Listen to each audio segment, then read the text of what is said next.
दिन दस समारोह मना करने डोगरी मानता दिवस के उपलक्ष्य च ਉਹਦਾ ਅੱਜ ਤੀਆ ਦਿਹਾੜਾ है तो अज ਜਿਹੜਾ कार्यक्रम है ਉਹਦੇ तहत साहित्य अकादमी पुरस्कारें ने ਜਿਹੜੇ साढ़े सम्मानित साहित्यकार चारों विधां च मेन अवार्ड बाल साहित्य अवार्ड युवा पुरस्कार ते ट्रांसलेशन वास्ते उनका सारे का पिछले 3 बरे ਜਿਹੜਾ अस सम्मान समारोह नहीं कर सके कुछ वजह कन्नै तो सारे जानते हो कोविड महामारी के कारण इस वास्ते पिछले 3 बरे के जोड़े साहित्यकार हैं जिन्हें सम्मानित किया साहित्य अकादमी ने उसी डोगरी संस्था भी अज सम्मानित करा कर दी है। उसके बाद 12वीं कक्षा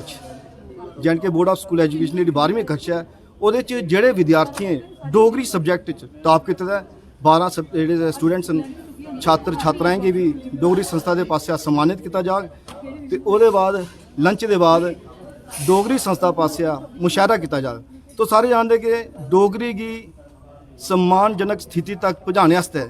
जेडे मुशायरे शुरू होए पंडित दीनू भाई पंत रामनाथ शास्त्री और सारे जेडे भी पुराने साहित्यकार है उन्हें मुशायरे का सहारा लिया है डोगरी की जनमानस तक पहुँचाया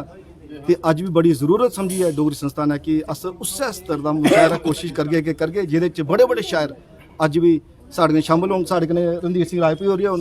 ये भी तो सारे जानते हो सर तुस भी बोलो किश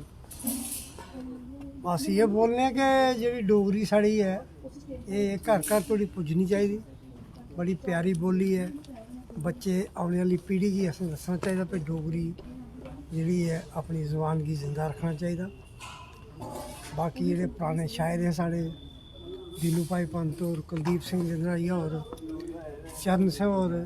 उन्हें भी अस याद करने और उनके गै नक्शे कदम पर अग्गें चला दे और आने वाली पीढ़ी अस दसना चाहते हैं कि